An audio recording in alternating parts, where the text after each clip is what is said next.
Ya, tidak dicabut kalau memang pemerintah itu tidak merasa dirinya itu ancaman. Ya karena itu kalau Anda mau demo, pastikan bahwa kekuasaan itu jatuh. Kalau tidak jatuh, tidak ada gunanya bagi mereka. Iya, ini teori ya. Teori ya. Pembahasan teoritisnya seperti itu. Ya kan ada yang mengatakan, wah itu kan teori Pak. Ya praktekkan aja kalau tidak percaya. Pasti jatuh itu. Kalau Anda berkemah tapi kalau Anda cuma datang di sana menakut-nakuti, dan dia mengatakan saya tidak takut kok.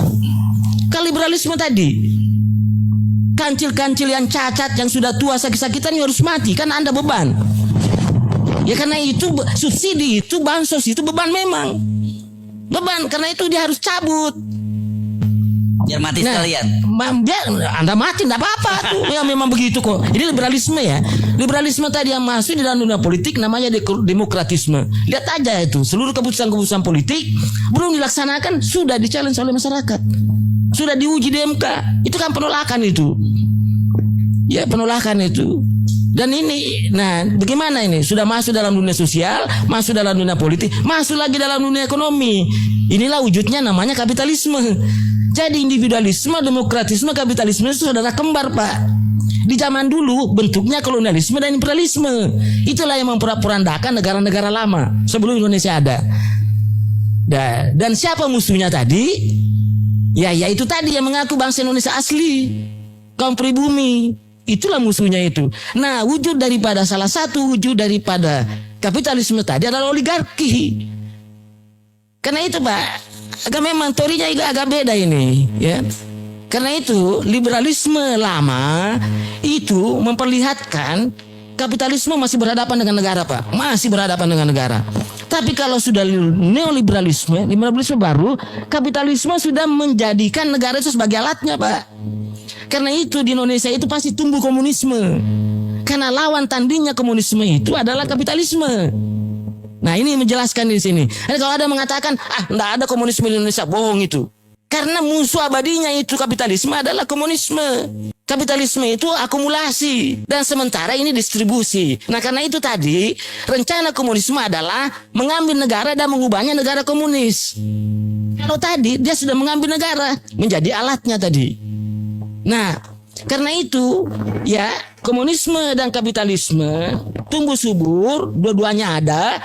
Karena itu menjadi sasaran itu kaum pribumi Indonesia asli, bangsa Indonesia asli dan tentu Islam mayoritas. Itu yang dijadikan alat untuk saling menyerang keduanya. Karena itu kedua kelompok ini berpecah. Nah, itu juga indikator ketika ada kapitalisme sangat kuat di negara itu atau neolib ya dan komunisme ada, pasti pembelahan sosialnya sangat tinggi. Percaya saja. Ya, silakan aja meneliti. Itu teori standar itu. Ya, artinya itu disintegrasi itu sangat tinggi itu. Ya, disintegrasi politik ya tentu ancaman terhadap stabilitas dan sudah pasti tidak ada istilah tadi kan pertanyaannya, terus bagaimana dengan pemerintah? Tidak bisa. Ini apalagi situasinya kan menarik.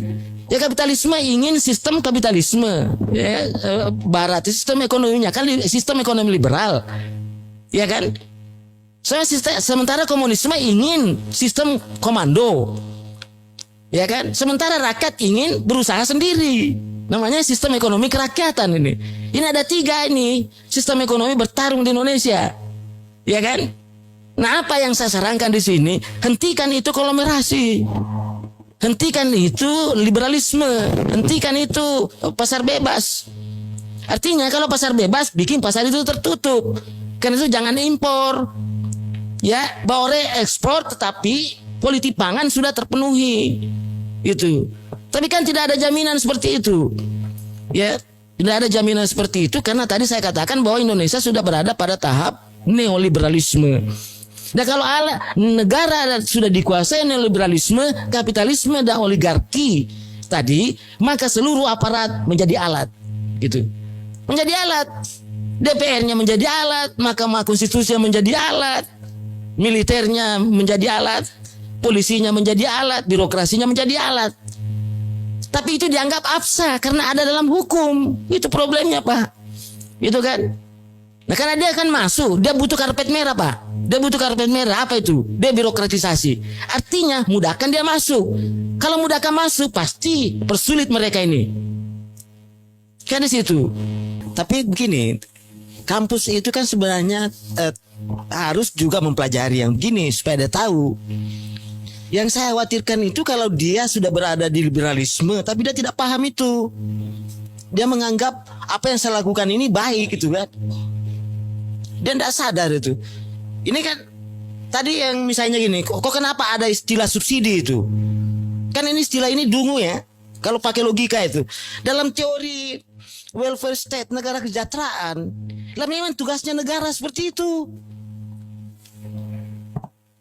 Jadi tidak ada istilah subsidi. Makanya saya bilang subsidi itu, bansos itu, seperti CSR itu sebenarnya adalah suap politik kepada rakyat agar jangan berontak, agar kapitalisme ini tidak terganggu, agar oligarki ini nyenyak tidurnya tuh. Dikasih landas seperti itu. Yang seharusnya tidak perlu dibicara, yang perlu diusir itu oligarki. Yang perlu diselesaikan itu kapitalisme tadi. Yang perlu disadarkan pemerintah. You jangan jadi alat kapitalisme, you jadi bagian daripada oligarki itu. Itu harus disadarkan bahwa rakyat sejahtera makmur itu tujuan negara itu tadi. Jadi sudah clear itu. Sumber daya manusia. Kan negara menyelenggarakan pendidikan, tujuannya lahir orang-orang cerdas, orang-orang hebat untuk memperkuat kapabilitas ekstraktif sistem politik kita. Untuk apa itu? Supaya seluruh sumber daya yang ada, sumber daya alam tadi dikelola oleh sumber daya yang hebat, ya kan? Lahirlah sumber daya buatan yang kita pakai sama-sama. Kan tadi ada tambang nih, tambang minyak. Diolah oleh orang pintar, kemudian jadi bensin, jadi solar dan sebagainya, didistribusikan kepada masyarakat supaya dia sejahtera, supaya dia makmur. Itu tujuan negara didirikan tuh, ya. Nah tadi saya jelaskan bahwa ternyata ya ada penyimpangan dari penyalahgunaan teori negara oleh liberalisme tadi. Ya kalau masalah tadi ya testimoninya Bang Batiar, berarti dugaan saya benar bahwa Bu Sri Mulyani itu adalah agen neolib itu kan. Saya memang mencurigai karena gini, kalau teman-teman di ekonomi mempelajari ekonomi ANSI dalam pengertian utang dan investasi, dia akan melihat itu sebagai financial resources.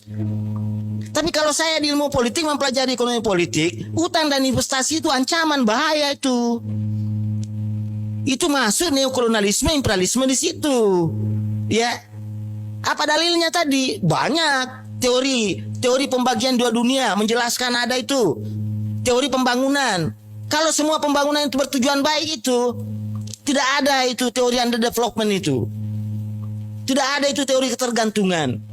Karena itu semua teori-teori yang harus dipelajari teman-teman di ekonomi. Bahwa ada loh namanya teori ketergantungan, ada loh namanya teori dependensi, ya. Teori underdevelopment, ada teori neoimperialisme, ya kan? Sekarang ini apa caranya negara lain untuk menguasai kita, sumber daya kita? Ya pakai teori neoimperialisme tadi. Didik orang banyak, ya. Jadikan dia kaki tangan, jadikan dia komprador masuk, ya kan? Supaya dia bekerja untuk negara lain. Kan dia tenang. Makanya tadi kan saya bilang tadi, kalau mau aman tempatmu, mau nyaman tidurmu, tidak ada pilihan lain sekarang kecuali berkoalisi 3 kelompok. Yang pertama bandit politik tadi yang terbawa, bandit, Anda jadi bandit, iya kan? Misalnya jadi preman, yang kuasai lahan itu Anda yang di situ jadi premannya, itu pasti ada di situ kan? Atau misalnya dalam pilkada Anda yang bagi-bagi duit itu tadi, yang menyuap itu tadi kan? Ya untuk kepada rakyat. Nah ini rakyat harus disadarkan juga. Nah itu saya, ya itu tadi penjelasan saya sebenarnya untuk memberikan pemahaman ya kepada seluruh masyarakat Indonesia bahwa jangan terlalu banyak berharap perubahan sekarang. Bahwa hitungan ekonominya datanya Pak Antoni sudah siang malam selalu menyebut kok. Gitu. Saya cuma mengatakan jangan terlalu banyak berharap. Saya sudah berkesimpulan bahwa Indonesia sudah berada pada ya pada satu ya kondisi di mana dia sudah mempraktekkan neoliberalisme, di mana negara menjadi alat kapitalisme, alat oligarki. Karena itu jangan pernah berharap petani, nelayan, peternak itu bisa berdaya, dalam ini hidup sejahtera. Tidak ada ceritanya itu. Karena teorinya mata, dia mengatakan kancil-kancil yang cacat, yang sudah tua, sakit-sakitan, you seharusnya mati. Kalau Anda hidup, ya Anda beban bagi kami. Kenapa beban? Ya kami capek-capek berusaha, ya ada untungnya, ternyata Anda mau dapat. Kan gitu logikanya itu kan. Nah karena itu, ya tadi apa yang disebut bansos sekarang, BLT, lah itu kan hanya menjelaskan bahwa ini loh ada kompensasi, saya berikan kompensasinya adalah supaya Anda jangan bergerak. Makanya itu tadi saya katakan kan, kalau Anda mau demo, hitung-hitung aja. Sekarang jangan hitung-hitung juga. Karena sekarang kalau negara itu neoliberal, tak peduli Bapak. Ya, tadi saya kata hanya ada satu yang bisa membuat dia terhentak, ya. Menggoyang kursinya. Kalau Anda tidak mampu menggoyang kursinya, tidak bakalan itu. Itu teori standar Pak, saya sampaikan itu. Ya, karena itu kalau datang demonstrasi jam 8 pulang jam 4 sore, ya pasti itu sudah tenang-tenang itu kan. Tapi coba kalau Anda pakai di situ demo, ya.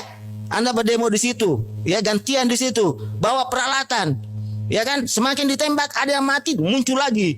Wow, tumbang pemerintahan itu, Pak. Tumbang kekuasaan. Kenapa? Teorinya menjelaskan bahwa ketika seseorang berkuasa di punggung harimau, dia tidak bisa bertahan. Itu teorinya, ya. Dan penguasa yang tidak punya legitimasi dan justifikasi sulit mempertahankan kekuasaannya. Itu teorinya, Pak. Kalau tidak percaya teori, praktekkan aja. Kan gitu itu tadi. Ya, saya kira gitu. Ya, oke.